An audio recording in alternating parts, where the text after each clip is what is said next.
আসসালামু আলাইকুম বিয়স বন্ধুগণ, আশা করি সবাই ভালো আছেন। আজকে কিছু আলোচনা মালদ্বীপ থেকে আমার চ্যানেলের মাধ্যমে সকল বীজ বন্ধুকে অসংখ্য ধন্যবাদ। বেশি বেশি লাইক করে দিয়ে বেশি বেশি করে শেয়ার করে দেবেন, কমেন্ট করে জানিয়ে দিবেন। আজকে যেটা বলবো, দেখেন মালদ্বীপের বর্তমানে পরিস্থিতি বিশাল তো খারাপ। মালদ্বীপ প্রবাসী কোনো আর শান্তি নাই, তাদের ভিতরে অত্যন্ত অশান্তি কাজ করতে আছে। মালদ্বীপে ইদারিং কিছুদিন ধরে আবার ইমিগ্রেশন পুলিশ, এয়ারপোর্টের যে পুলিশ দায়িত্ব, তারা সকল মালদ্বীপে তারা পরিস্থিতি নিতে যত অবৈধ লোক আছে যারা ফ্রি ভিসা কাগজপত্র ঠিক করে বিভিন্ন জায়গায় কাজ করতেছে।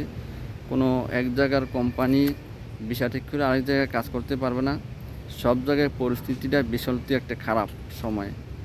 অত্যন্ত মানুষ, আমাদের এই বাংলাদেশের প্রবাসী মানুষগুলাই বিভিন্ন দেশে বিদেশে যে কোনো দেশে দিয়ে অনেক হয়রানির শিকার হয়, অনেক কষ্ট হয়, তারা অনেক পরিস্থিতি অনেক শিকার হয়।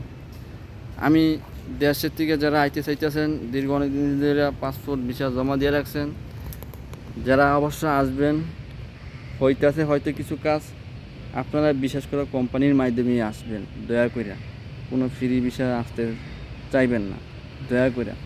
দেখেন পরিস্থিতিটা ভীষণই খারাপ যেই সময়টা এখন। আমি চাই না কোনো দেশের মানুষ খারাপ থাকুক, বিপদে থাকুক। সবাই একটা স্বপ্ন আশা নিয়ে আসে বিদেশে, কিছু টাকা পয়সা কামাইব, স্বপ্ন বাস্তবতা পূর্ণ করবে, সংসার ফ্যামিলি নিয়ে চলবে, খাইবে থাকবে, ভালোভাবে জীবনযাপন কাটবে। বিদেশ কেউ আইসা মরছে, কেউ না আইসেও মরছে। দীর্ঘ অনেক মানুষের লক্ষ লক্ষ টাকা জমা দেওয়া হয়েছে মালদ্বীপে আসার জন্য, অসংখ্য মানুষ, এটা আমি জানি।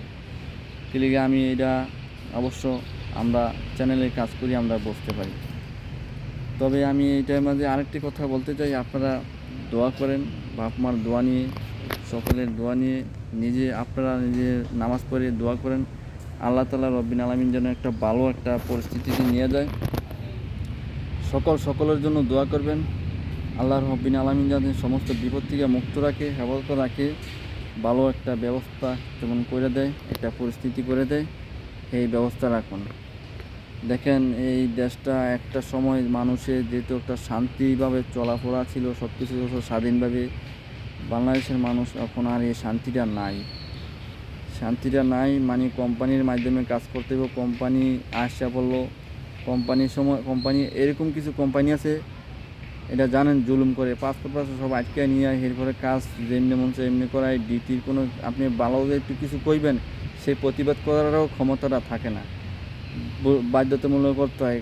20 জন 50 জন লোক থাকলে যদি 2-4 জন লোক হক কথা কইতে যায়, কইব কি দেশে যাই গিয়া দিলে এত ডিউটি যদি না করে, 8 ঘন্টা ডিউটি ভিত্তিতে যদি আপনার 20 ঘন্টা ডিউটি করায়, 15 ঘন্টা ডিউটি করায়, তখন আপনি অবশ্যই বলবেন। কিন্তু বলতে গেলে কইব যাই গিয়া, কিন্তু যাই গিয়া ওই 5 জন গেলে সমস্যা নাই, কিন্তু এরা পরবর্তীতে আরও 10 জন লইতে পারতেছে কোম্পানির ভিসার মাধ্যমে। আর তারা ওই কোম্পানির স্টাফের পরিশ্রম করা, খাটায়া, জুলুম করা, কষ্ট কইরা তারা কোটিপতি হয়ে থাকা, আর স্টাফের মনে করলেন জীবন শেষ হয়ে যায়।